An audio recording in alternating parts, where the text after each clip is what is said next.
តើការរៀបហុងស៊ុយផ្ដល់ផលល្អសម្រាប់សមាជិកណាមួយនៅក្នុងក្រុមគ្រួសាររបស់យើងឬមួយក៏សមាជិកទាំងអស់ដែលរស់នៅក្នុងផ្ទះនោះគឺទទួលបានផលល្អដូចគ្នាសំណួរមួយនេះគឺបងប្អូនកូនក្មួយយើងបានឆាត់មកសួរលោកគ្រូជាច្រើន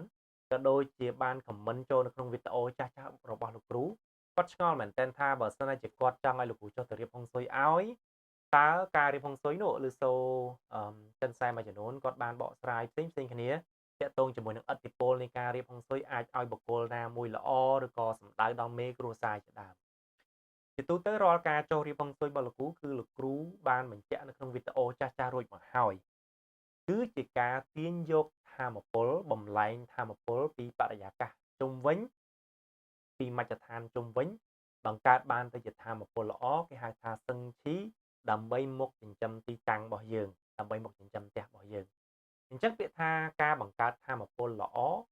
ជីវិតដែលរស់នៅក្នុងទីតាំងហ្នឹងគឺនឹងទទួលបានផលល្អប៉ុន្តែការទទួលផលល្អនោះទៀតសោតគឺអត់អាចស្មើគ្នាបានទេយើងត្រូវទទួលស្គាល់ត្រង់ចំណុចនេះទីមួយតាំងពីការជ្រើសរើសទិសផ្ទះឡើងណាអញ្ចឹងធម្មតានៅពេលដែលនិយាយដល់ទិសផ្ទះគឺពិតណាស់តាមទិសនីមួយៗគឺវាមានធាតុរបស់វាអញ្ចឹងនៅពេលដែលយើងទិញផ្ទះមកតម្រូវទិសណាមួយនោះអ្នកដែលមានធាតុត្រូវការត្រូវជាមួយនឹងទិសហ្នឹងគឺគាត់ទីមួយគាត់នឹងទទួលបានផលជាងគេហើយហ្នឹងទីមួយណាទីពីរមិនមែនបានន័យថាឲ្យតែទិញផ្ទះបែរទៅរកទិសនៃធាតុត្រូវការគឺសិតតែត្រូវហុងស៊ុយទេពុកម៉ែបងប្អូនកូនក្មួយយើងត្រូវបែងចែកកន្លែងចំណុចនេះឲ្យបានច្បាស់ផ្ទះដែលទិញត្រូវតាមធាតុត្រូវការបើសិនណាជាជ័យភូមិជុំវិញណាឥឡូវទិសផ្ទះយើងទិញត្រូវតាមធាតុយើងត្រូវការហើយ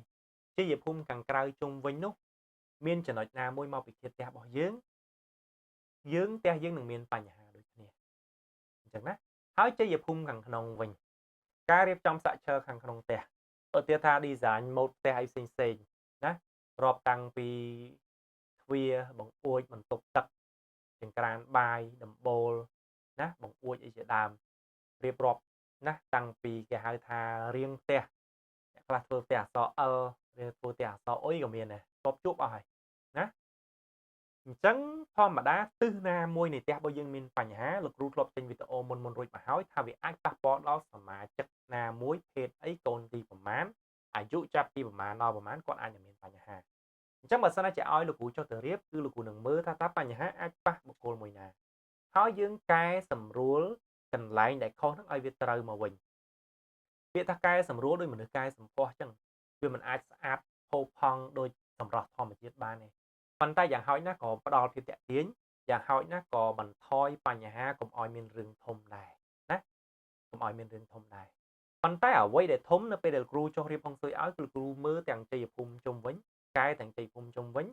ខាងក្រៅផ្ទះរបស់យើងរហូតដល់ចូលដល់ខាងក្នុងសាក់ឈើខាងក្នុងណា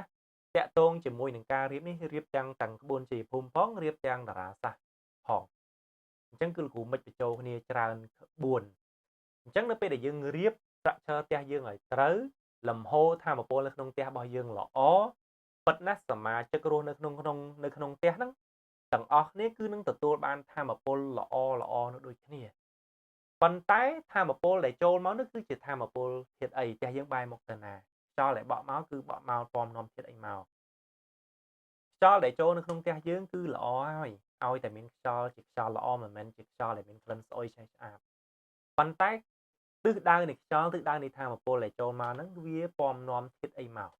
នៅពេលដែលវាពំនាំធាតុអីមកបើស្នាជាធាតុត្រូវការរបស់យើងជាធាតុនឹងទៀតគឺវាកាន់តែល្អអញ្ចឹងបានលោកគ្រូនិយាយថាវាមិនអាចល្អដូចគ្នាទេប៉ុន្តែសួរថាអាក្រក់អត់នៅពេលដែលយើងរៀបហុងស៊ុយល្អគឺបានន័យថាល្អគ្រាន់តែផលល្អហ្នឹងគឺវាមិនអាចស្មើគ្នាបានទេណាអាស្រ័យលើធាតុត្រូវការរបស់មនុស្សម្នាក់ៗអាស្រ័យលើយអ៊ុនអាស្រ័យលើរាសីរបស់គាត់អាស្រ័យលើកត្តាមនុស្សរបស់គាត់ប៉ុន្តែនៅពេលដែលផ្ទះមួយដែលយើងរៀបបើកឱកាសឲ្យមកគឺសមាជិកក្រុមគ្រួសារហ្នឹងអាចទទួលបានឱកាសដូចគ្នាឱកាសផ្សេងគ្នាមែនប៉ុន្តែគាត់អាចទទួលបានឱកាសរៀងៗខ្លួនសួរថាតើសមត្ថភាពរបស់មនុស្សនោះអាចចាប់យកឱកាសហ្នឹងបំលែងទៅជាផលលាភរបស់គាត់បានកម្រិតប៉ុណ្ណាអាស្រ័យលើកត្តាមនុស្សដែរជួនកាលខ្លះឱកាសមកដល់ហើយតែគាត់អត់បានត្រៀមខ្លួនទុកមុនទេគាត់ជាមនុស្សមួយដែលអត់មានសមត្ថភាពទេសូម្បីតែឱកាសមកដល់គាត់មិនមើលឃើញឱកាសផងអញ្ចឹងសួរថាតើគាត់អាចរីកចម្រើនដូចគ្នា អញ្ចឹងយើងងំឆ្ងល់ចំណុចនេះធម្មតាផ្ទះដែលមានហុងស៊ុយល្អគឺវាបើកឱកាសឲ្យយើងហើយប៉ុន្តែកត្តាបន្ទាប់គឺកត្តាមនុស្សតាមបុគ្គលរៀងៗខ្លួនដែលអាចហក់ទៅចាប់ឱកាសនោះទៀតសោតណាតាក់ទងជាមួយនឹងចំណុចនេះពុកម៉ែបងប្អូនកូនក្មួយយើងក៏ឆ្ងល់ដែរថាចុះតាក់ទងជាមួយនឹងពណ៌ផ្ទះអីផ្សេងៗពណ៌បន្ទប់ពណ៌វាំងននអីផ្សេងៗតើយើងគួររៀបចំយ៉ាងម៉េចបើមនុស្សម្នាក់ៗមានភាពត្រូវការរៀងៗខ្លួនបើយើងរៀបឲ្យត្រូវមួយមេគ្រួសារប៉ះចំអ្នកផ្សេងអត់ត្រូវមួយទៀតនឹងពណ៌ហ្នឹងតើគាត់នឹងមានបញ្ហាសួយអីដែរឬមួយក៏អត់លោកគ្រូសូមបញ្ជាក់ឲ្យច្បាស់ត្រង់ចំណុចមួយនេះការដែលយើងលាបពណ៌ផ្ទះណារៀបពណ៌ខាងក្រៅឬក៏ខាងក្នុងការដែលយើងជ្រើសរើសដំបូលផ្ទះអីផ្សេងពណ៌ដំបូលផ្ទះការប្រក់ដំបូលពណ៌អីយើងប្រើវាំងននពណ៌អីផ្សេងឬមួយក៏យើងតាំងវត្ថុមង្គលអីជំរុញអីផ្សេងនេះគ្រាន់តែជាផ្នែកទូចមួយនៃហុងស៊ុយតែប៉ុណ្ណោះវាប្រៀបបានដូចជាមនុស្សយើងស្អាតស្រាប់ហើយគ្រាន់តែថាយើងផាត់ម្សៅយើងបំពាក់នាឡិកាពាក់អញ្ជៀនពាក់កវលឬមួយក៏យើងពាក់វ៉ែនតាអីលម្អខ្លួនយើងមិនថែមទេចំណុចចុះរៀបហុងស៊ុយសំខាន់គឺលំហូរធម៌ពលនៅក្នុងផ្ទះរបស់យើងឬមួយក៏ឈីណាភាសាហុងស៊ុយគឺគេនិយាយអំពីឈីដែលចូលនៅក្នុងផ្ទះរបស់យើងនេះគឺគេមានសាឈីហើយនិងសឹងឈីសាឈីគឺជាធម៌ពលអាក្រក់សឹងឈីគឺជាធម៌ពលល្អអញ្ចឹងរៀបឲ្យមានលំហូរធម៌ពលល្អដែលជាសឹងឈីនៅក្នុងផ្ទះរបស់យើងសិនណាទើបយើងគិតរឿងពណ៌នេះពណ៌នោះឲ្យតាមក្រោយពីព្រោះពណ៌ធម្មតាចិត្តរបស់មេគ្រួសារឬក៏ចិត្តរបស់ម្ចាស់ផ្ទះភាគច្រើនគាត់ជាអ្នកសម្រេចដែរគាត់ត្រូវតែរៀបចំពណ៌អីផ្សេងៗឲ្យត្រូវជាមួយនឹងទិសនៃផ្ទះផងឲ្យត្រូវជាមួយនឹងរាសីរបស់គាត់ផងប៉ុន្តែសមាជិកម្នាក់ៗនោះគាត់មានបន្ទុករៀងៗខ្លួនអញ្ចឹងយើងអាចដែលគាត់រៀបចំបន្ទប់រៀងៗខ្លួនឲ្យត្រូវជាមួយនឹងពណ៌នៃចិត្តរបស់គាត់ត្រូវការហើយការស្លៀកពាក់ជាប់ខ្លួនយើងនេះក៏ជាកត្តាសំខាន់ដែរយើងស្លៀកសម្លៀកបំពាក់ឲ្យត្រូវជាមួយនឹងធាតុរបស់យើងរបស់ប្រើប្រាស់ផ្សេងៗប្រើប្រាស់ឲ្យត្រូវជាមួយនឹងធាតុរបស់យើងទៅអប់ជាប់ខ្លួនរបស់យើងវាគឺជាអាវក្រោះការពារខ្លួនយើងហើយប៉ុន្តែលោកគ្រូនៅតែនិយាយដដែលរបស់អស់នេះគ្រាន់តែវាជួយបន្ថែមឯណាឲ្យរៀបហុងស៊ុយឲ្យមានគេហៅថាធម៌ពលល្អឬមួយក៏សឹងឈីសិនអាការដែលយើងស្លៀកពាក់ក្រុម10ខ្លួនការដាក់តាំងវត្ថុមង្គលអីផ្សេងៗគឺជារឿងក្រោយគឺជារឿង make up បន្ថែម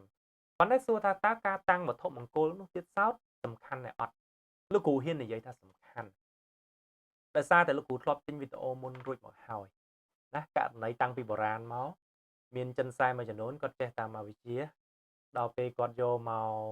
សិក្សាមើលជ័យភូមិផ្សេងៗឃើញថាល្អដល់ចុងក្រោយធ្វើផ្ទះនៅកន្លែងហ្នឹងគឺគាត់ស៊យដដែលដោយសារអីដោយសារតែទីតាំងកន្លែងហ្នឹងមានជ័យភូមិល្អមែនប៉ុន្តែអង្គសារផុតជុកតាមក្បួនតារាសាស្ត្រអញ្ចឹងតារាសាស្ត្រទាំង9វាចូលតាមទិសនីមួយៗនេះគឺ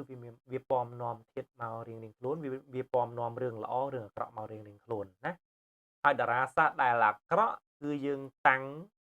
វត្ថុមង្គលឬក៏វត្ថុអីផ្សេងៗដែលបន្ថយធម៌ពលរបស់វាឬក៏បំលែងភាពអាក្រក់របស់វាឲ្យទៅជាល្អណា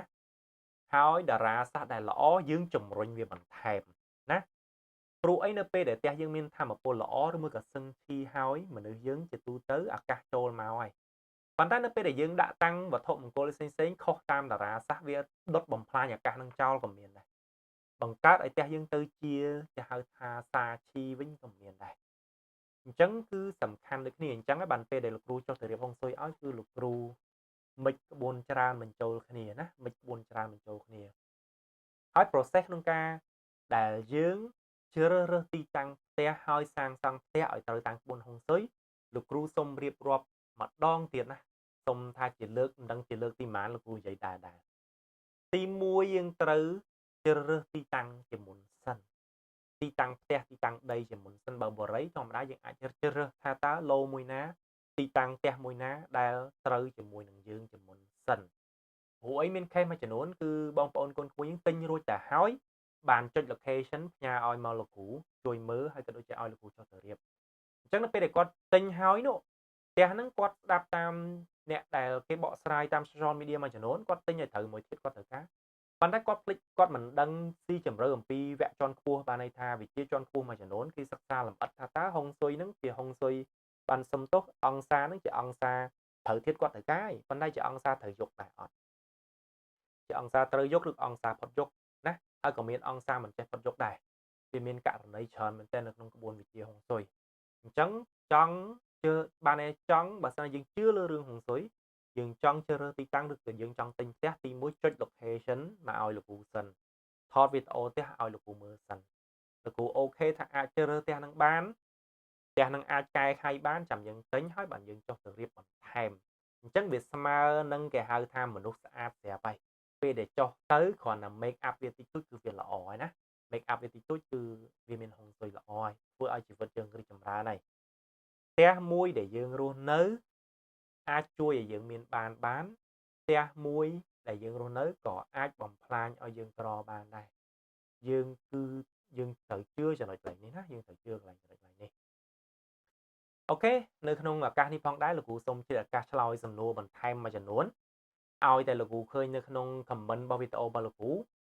ជាសំណួរល្អលោកគ្រូនឹងលើកមកឆ្លើយណាអញ្ចឹងបើសិនណាពុកម៉ែបងប្អូនកូនក្មួយយើងឆ្ងល់អីបន្ថែមដែលជាសំណួរល្អលោកគ្រូនឹងយកមកឆ្លើយនៅក្នុងវីដេអូរបស់លោកគ្រូណាអញ្ចឹងជួយ share វីដេអូនេះក៏ដូចជា comment នៅខាងក្រោមតើសំណួរអីគេដែលពុកម៉ែបងប្អូនកូនក្មួយយើងឆ្ងល់បើសិនណាជាលោកគ្រូគិតថាសំខាន់ហើយចាំបាច់អាចជាការផ្ដល់ចំណេះដឹងបន្ថែមឲ្យពុកម៉ែបងប្អូនកូនក្មួយយើងគឺលោកគ្រូនឹងយកមកបកស្រាយណាដោយសារតែមានសំណួរមួយពីបងប្អូនកូនក្មួយយើងគាត់សួរថាចង់ឲ្យលោកគ្រូបកស្រាយអំពីរឿងលូនៅមុខផ្ទះណារឿងលូនៅមុខផ្ទះពិតណាស់នៅមុខផ្ទះនីមួយៗដោយចៃដន្យណាទាំងលូរបស់រដ្ឋឬមួយក៏លូនៅក្នុងបូរីដែលជាប្រព័ន្ធបង្ហូរទឹកណាទឹកនៅពេលដែលទឹកភ្លៀងជន់មកឬមួយក៏ទឹកមិនល្អគឺវាហូរចូលលូហ្នឹងដើម្បីកុំឲ្យលិចនៅក្នុងបរិយាឬក៏លិចនៅក្នុងសហគមន៍កន្លែងដែលយើងរស់នៅអញ្ចឹងលូនេះគឺពិតណាស់បើសិនណាជាសួរលោកគ្រូថាតើលូនៅមុខផ្ទះល្អមិនល្អតាក់ទងជាមួយនឹងលូបើសិនណាជាវាមានក្លិនស្អុយស្អាតភាយចេញមកជាប្រចាំដែលយើងអាចញៀនដឹងជាមួយនឹងចំហរបស់យើងធ្វើឲ្យរំខានដល់ចំហរបស់យើងរំខានដល់ការរស់នៅរបស់យើងគឺมันមានហុងស៊ុយល្អទេទី1ណា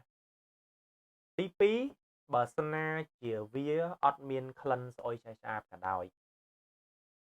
តែយើងវាស់ចេញពីទ្វាររបស់យើងគេប្រើវិជាជាន់ខ្ពស់មួយគេហៅថាវិជា64ខួយគេយើងវាស់ពីទ្វាររបស់យើងទៅរៀងទៅកាន់មាត់លូនោះបើសិនណាជាចំអង្សាល្អគឺយើងសយណាបើសិនណាជាចំអង្សាមិនល្អយើងទៅជាហេងទៅជាគេហៅថា detox ឬមួយក៏ស្រូបយកធម្មពលមិនល្អចូលក្នុងលូនោះអញ្ចឹងសង្ឃឹមថាពុកម៉ែបងប្អូនកូនក្មួយយើងជាពិសេសម្ចាស់សំណួរអាចនឹងយល់ចំណុចនេះពេលដែលលោកគ្រូចុះត្រៀមហុងស៊ុយឲ្យបើករណីមានលូមកផ្ទះលោកគ្រូអាចនឹងជួយវាស់ឲ្យការវាស់នោះលោកគ្រូនឹងប្រាប់ឲ្យថាលូនេះគឺវាផ្ដល់ផលប៉ះពាល់ល្អឬក៏មិនល្អដោយការសយណាមួយលូប៉ះចំអង្សាល្អសរុបយកភាពល្អរបស់ផ្ទះយើងអស់លេងអញ្ចឹងចង់មិនចង់យើងត្រូវកែឡើងមកវិញណាគឺយើងត្រូវកែប៉ុន្តែបើដោយចៃដន្យណាមួយដែលហេងទៅយើងវាស់ទៅស្រាប់តាលូហ្នឹងមាត់លូហ្នឹងវាចំអង្សាមិនល្អវាទៅជាល្អវិញសម្រាប់ផ្ទះរបស់យើងព្រោះយើងគិតអត់ផុតទេណាយើងគិតអត់ផុតទេជួនកាលខ្លះផ្ទះជួនកាលខ្លះគេដាក់នៅព្រំតែម្ដងឬគេមាត់លូដើម្បីបញ្ជាដើម្បីបង្ហូរទឹកមិនល្អចូលតែចង់មិនចង់គឺហុងស៊ុយតាក់ទងជាមួយនឹងភាពស្រស់ស្អាតលោកគ្រូតែងតែនិយាយជាប្រចាំសម្អាតឲ្យបានស្អាតតាំងលម្អផ្សេងឲ្យមើលទៅវាមានភាពស្រស់ស្អាតឡើងមកវិញមកក៏វាអាចជួយបានខ្លះដែរឧទាហរណ៍ថាកន្លែងចំណុចលូហ្នឹងវានៅចំទិសអីយើងអាចដេកផ្កាដេកអីឲ្យមានក្លិនក្រអូបអីមកវិញមកណាព្រោះផ្កាមានក្លិនអីជួយទប់អាក្លិនស្អុយឆ្អាបរបស់លូនឹងមកវិញមកក៏វាអាចជួយបានខ្លះដែរអូខេអញ្ចឹងសម្រាប់សប្តាហ៍នេះគឺមានប្រធានបទប៉ុណ្ណេះចោះបើសិនជាពុកម៉ែបងប្អូនកូនក្មួយយើងមានចម្ងល់អីបន្ថែមអាចចូលទៅកាន់ក្រុម Telegram របស់លោកគ្រូដែលលោកគ្រូតែងតែដាក់ link នៅក្នុងការសរសេរ caption របស់លោកគ្រូទាំងពី page Facebook របស់លោកគ្រូគឺ Master ពិសិដ្ឋហុងស៊ុយហើយនឹងហុងស៊ុយនឹងជីវិតណាក៏ដូចជាជួយ subscribe page YouTube របស់លោកគ្រូផងគឺ Master ពិសិដ្ឋហុងស៊ុយហើយលោកគ្រូក៏មាន TikTok ផងដែរគឺ Master ពិសិដ្ឋហុងស៊ុយហើយក្រុម Telegram របស់លោកគ្រូអាចផុសណាសំណួរផ្សេងចូលទៅកាន់ក្រុមសំណួរចម្លើយទៅពេលដែលលោកគ្រូទំនេរលោកគ្រូនឹងចូលឆ្លើយគ្រប់សំណួរទាំងអស់ហើយក៏សូមការអធិស្ឋានផងដែរណាសម្រាប់ពុកម៉ែបងប្អូនកូនក្មួយយើងដែលសួរមកលោកគ្រូមានការយឺតក្នុងការឆ្លើយ ដោយសារតែលោកគ្រូមានភាពមមាញឹកជាច្រើនណាដើម្បីជួយដល់ពុកម៉ែបងប្អូនកូនក្មួយយើង